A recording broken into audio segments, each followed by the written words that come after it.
इनको हराने का देखिए एक और भी तरीका है कि आप करके दिखाया था, आप पहले बैटिंग करें, स्कोर करें, उसके ऊपर 300 प्लस रन्स करें और उनके ऊपर प्रेशर डालें।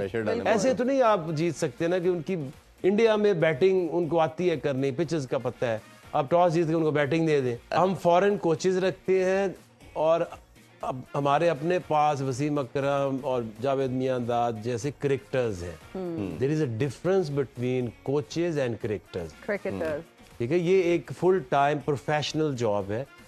ऐसा नहीं है कि आप एक क्रिकेटर है और आप कोचिंग में आ जाए। आज के अगर मैच की बात करें तो अगेन उन्होंने टॉस जीत कर जो है फील्डिंग का फैसला किया। इस फैसले को आप किस तरह से देखते हैं? ये ऐसा ही फैसला जैसा न्यूजीलैंड वाला फैसला था जी। क्योंकि देखिए आपने क्यों देनी है बैटिंग जी। आप मैच शुरू हुआ है, आपके ऊपर पहले ही प्रेशर है कि इंडिया से मैच खेल रहे हैं तो इंडिया में तो खेलता है अच्छा, तो आप क्यों उसको बैटिंग दे रहे हैं? आप खुद बैटिंग करें। आपने जितना भी स्कोर किया हो सकता है आपकी बैटिंग क्लिक कर जाए, आप 300 रन कर जाएं, डिफेंड वो करने जाएं, अर्ली ऑन विकेटें गिर जाएं, प्रेशर पड़ जाए, आप जीत सकते हैं। तो आपका जो पहला डिसीजन है अगर वही गलत है जी, तो आप तो अपनी एक तो आपकी पहली टीम इस तरह से चल रही है कि कोई इस तरह का इम्पैक्ट प्लेयर नहीं है, इंजरीज की वजह से और आपकी स्ट्रेंथ कम हो गई है, तो आप और आसान कर रहे हैं इंडिया के लिए जी कि वो मैच जीत जाए। तो आई थिंक जो आपके बस में चीजें हैं आपने स्मार्टली उनके डिसीजंस लेने। जी। ऐसे तो नहीं हो सकता कि आपको पता नहीं है कि किस तरह के पैटर्न चल रहे हैं, किस तरह के मैचेस हो रहे हैं, किस तरह की पिचेस हैं। तो बहुत बुरा फैसला है उनके कप्तान का। जैसे कल हम टॉस के ऊपर ही ये कह रहे थे ना कि इससे बड़ा ब्लंडर कोई हो नहीं सकता न्यूजीलैंड के कप्तान ने जो किया है। ऐसे ही। बिल्कुल। अच्छा, एक बात अगर मैंने जो रमीज भाई से बात की आपसे भी करना चाहूंगा। एक तो 10 साल से कोई इवेंट नहीं जीता इंडिया ने भी, इसका भी उन पे प्रेशर है। दूसरा ये कि अगर आप इंडिया की भी परफॉर्मेंस देखें तो बड़ा सिंपल सा रूल है, अगर इन पे अटैक किया जाए तो ये भी हमारे से ज्यादा स्टटर करते हैं। इस वर्ल्ड कप में इंग्लैंड ने थोड़ा अटैक किया था, इनके शुरू में आउट किए, बट वो भी समहाउ उस तरह क्लोज नहीं कर पाए और फिर जब उन्होंने बॉलिंग की तो उन्होंने फिर उसको कवर अप कर लिया। तो ये अटैकिंग मोड जो है इंडिया के अगेंस्ट खेलना, ये मेरा तो ख्याल है कि जो अभी तक क्रिकेट हमने देखी शायद साउथ अफ्रीका है जो इंडिया के स्टाइल को उनसे डिफीट कर सकती है, इन पे लाठी चार्ज करके इनको हरा सकती है। आप इस चीज को कैसे देखते हैं? देखिए इसमें इंडिया को इंडिया में हराना आसान काम नहीं है। ये शुरू से अगर इतनी बड़ी टीमें पाकिस्तान भी आती रही, हार के गई, बांग्लादेश में आती है वहाँ हार जाती हैं। बांग्लादेश आपको कहीं कहीं जो सक्सेस नजर आती है होम पे ही है, सारी होम पे है जी। श्रीलंका नहीं जीतने देती होम में, इस तरह इंडिया भी नहीं जीतने देती। बट ये नहीं है कि अगर आप इनको ऑल अराउंड अगर देखें तो ये कहें कि जी इंडिया अनबीटेबल बन गई है। 2011 में ये जीते और उस फाइनल की भी बड़ी कहानी है जो हाँ जी। राणा टुंगा जो कई दफा बताने की कोशिश करते हैं जी। तो 2011 में जीते थे, अब जीते, उसके बाद फिर देखेंगे कब वापस आता है वर्ल्ड कप इंडिया के अंदर। तो ऐसा नहीं है कि ये एक अनबीटेबल टीम बन गई है। जो टीमें एप्रिसिएशन के काबिल हैं वो साउथ अफ्रीका है।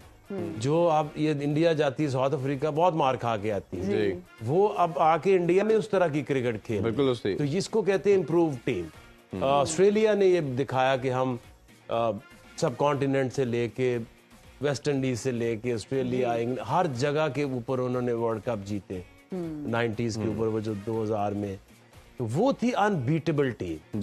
इंडिया अनबीटेबल टीम नहीं है। इसको जरा अभी बाहर भेजे जहाँ थोड़ा बॉल सीम होगा तो ये एक्सपोज हो सकते हैं। एक्सपोज होते हैं। हैविंग सेड दैट कि अगर इन पे अटैक भी किया जाए ना, चाहे जैसे मर्जी कंडीशन है, इनको हराने का देखिए एक और भी तरीका है कि आप करके दिखाया था। आप पहले बैटिंग करें, स्कोर करें, उसके ऊपर 300 प्लस रन्स करें और उनके ऊपर प्रेशर डालें। ऐसे तो नहीं आप जीत सकते ना कि उनकी इंडिया में बैटिंग उनको आती है करनी, पिचेस का पता है, आप टॉस जीत के उनको बैटिंग दे दें, वो कर देंगे 300 350 स्कोर, तो फिर आपको कैसे वो आप करेंगे? बिल्कुल ऐसा ही है। देखिए इसमें मुझे ये समझ नहीं आती कि लहरू कुमारा ने जो उस दिन ये मेरी भी समझ में नहीं आ रही क्यों उसको पहले भी नहीं खिला रहे थे, वो आया, उसने मैच भी जिताया, मैन ऑफ मैच था वो। हाँ, तो उसको फिर मेरा ख्याल इंजरी का कोई हो रहा है जी। और इस वर्ल्ड कप में अभी इस स्टेज के ऊपर ये जो हम पहले बात कर रहे थे, काफी लोग इंजर्ड हो चुके हैं, काफी डिसएंगेज हो चुके हैं। मिच मार्श भी वापस ऑस्ट्रेलिया चले गए हैं, कुछ उनकी पर्सनल रीजंस के ऊपर। तो आई थिंक एक तो ये टूर्नामेंट लंबा बहुत हो गया जी। उन्होंने ये आईसीसी ने ये सोचा कि 10 टीमें रखते हैं, ट्रू चैंपियन ढूंढते हैं, हर एक से खेलो, 92 वाला ये मंत्र है, लेकिन उसमें 8 टीमें थी, इसमें 10 हैं, तो कुछ ज्यादा लंबा टूर्नामेंट हो गया जी, क्योंकि लोगों से खेला नहीं जा रहा। टीमें थक गई हैं, इंजर्ड हो रही हैं, बहुत सारे लोग देख देख के भी थक गए हैं। देख देख के भी थक गए और खासा मुश्किल काम है अब ये। ऐसे ही है। 50 ओवर क्रिकेट और फिर एक बेसिक जो फ्रस्ट्रेट चीजें क्या करती हैं। अभी जो सारे लोग जो टीवी पे बैठे मैच देखना चाह रहे होंगे, श्रीलंकन जो फैंस होंगे, वो इस चीज को कैसे ले रहे होंगे। उनके कप्तान जाता है, टॉस जीतता है, इंडिया को बैटिंग दे देता है। तो इंडिया को बैटिंग नहीं देनी, नहीं देनी, लेकिन इंडिया साउथ अफ्रीका को भी नहीं देनी, किसी को भी नहीं देनी। अच्छा आकिब सर, जब हम इम्पैक्ट प्लेयर्स की बात करते हैं तो आप क्या समझते हैं दोनों टीम्स में इम्पैक्ट प्लेयर्स कौन है? देखिए श्रीलंका में तो एक भी नहीं।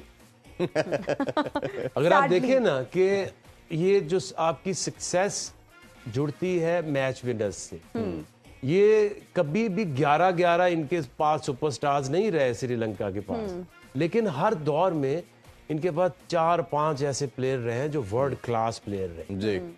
मलिंगा की वाइट बॉल में जो परफॉर्मेंसेज हैं जी, Sangakkara, Jayawardene, Jayasuriya,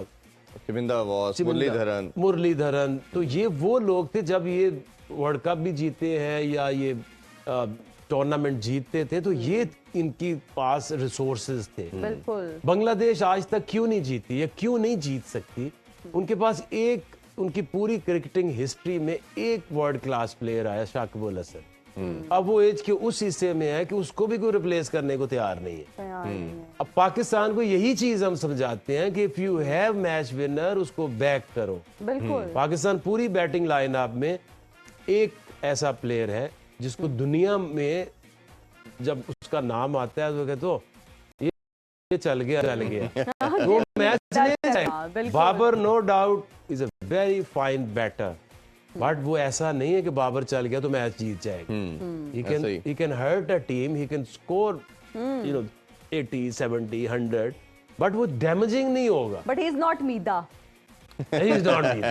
He is not Mida. तो इसलिए इस टीम के अंदर एक मेंडेस एक प्लेयर है जो कि थोड़ा सा अभी बन रहा है। It's not like he is not world class player. उसके पास तमाम ये शॉट्स और आजकल तो बड़ा आसान है। अब वाइट बॉल में अगर आपकी वैल्यू किसी की देखनी है तो आप देख लें कि लीग्स में कौन बिकता है, क्योंकि उनके ऊपर तो कोई बार नहीं है ना कि किसको लेना किसको नहीं लेना। आईपीएल में वो जो प्लेयर जाएगा उसकी वैल्यू होगी तो वो खरीदेंगे ना, या हंड्रेड्स में, या पीएसएल में। हम जब पूरी श्रीलंका की बात करते हैं तो हमें एक मेंडेस है, वो वायदा भी हमारे पास ही है। सारे चंगे प्लेयर तुसी ले लेने दे। तो बाकी वो रोकता थोड़ी है हम। ऐसे ही मेरा ख्याल है हम वीडियो मैसेज की तरफ चलते हैं जी, उनका टाइम हो जाता है जी। हिना पहले इसका मैसेज है, हमजा का पहला मैसेज, हमजा का मैसेज है जी, मैं देखते हैं। Assalamu alaikum. My name is Hamza Shafiq and my question from all of you is that why we employ foreign coaches when Pakistan has legendary cricketers like Wasim Akram, Javed Miandad and etcetera.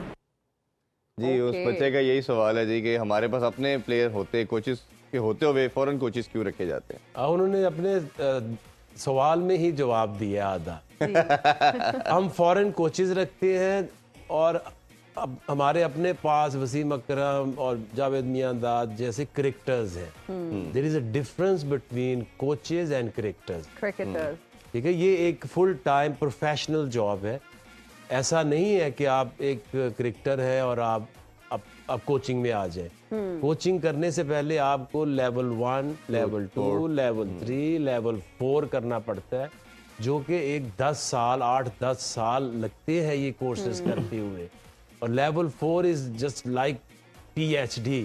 और अगर आपका coach जो है पहले लग जाए फिर लेवल करे तो उसको कैसे देखते? वो देखिए कोई भी इनमें सरवाइव नहीं किया। कोई किसी आज तक इन्होंने जितनों ने भी क्रिकेटर्स ने कोचेस बनने की डायरेक्ट कोशिश की है, उनमें एक भी बंदा सक्सेसफुल नहीं हुआ, क्योंकि हो नहीं सकते। बिल्कुल ये ऐसे जैसे पंजाब यूनिवर्सिटी से आपने मास्टर्स किया, गोल्ड मेडलिस्ट हो गए, तो आप नेक्स्ट डे जाओ तो कि मैं तो गोल्ड मेडलिस्ट हूं तो मैं अब पढ़ाऊंगा। लर्निंग, टीचिंग, इसी तरह खेलना और सिखाना जी। Two different entirely different things. जब आप मास्टर्स करते हैं तो उसके बाद अगर आपने इस फील्ड में आना है, आपने प्रोफेसर बनना है, तो देयर इज अ ट्रेनिंग। तो ये क्रिकेट में ये कैसे समझते हैं? क्योंकि देखिए जब आप एज प्लेयर खेलते हैं ना, तो आप एक माइंड, एक बॉडी और एक स्किल को आप एग्जीक्यूट करते हैं जी। When you talking about coaching, उसमें आपने पूरी टीम, पूरा एक आपका निज़ाम, आपके 25-30 प्लेयर जो नेशनल टीम के आसपास होते हैं, उन सब की गेम, उनका माइंड, उनकी बॉडी, उनकी एग्जीक्यूशन, सबको देखना है। बिल्कुल। उस एक प्लेयर के पास जाना है, उस लेवल के ऊपर जाके उसकी प्रॉब्लम्स को आइडेंटिफाई करना है, फिर उसको बताना है किस तरह से ठीक होगी, एनवायरनमेंट क्रिएट करना है। It's not like just simple thing. खेलों से रिलेटेड तमाम अहम खबरें और अपडेट जानने के लिए सुनो न्यूज़ के YouTube चैनल को भी सब्सक्राइब करें और बेल आइकन को क्लिक करना मत भूलिएगा।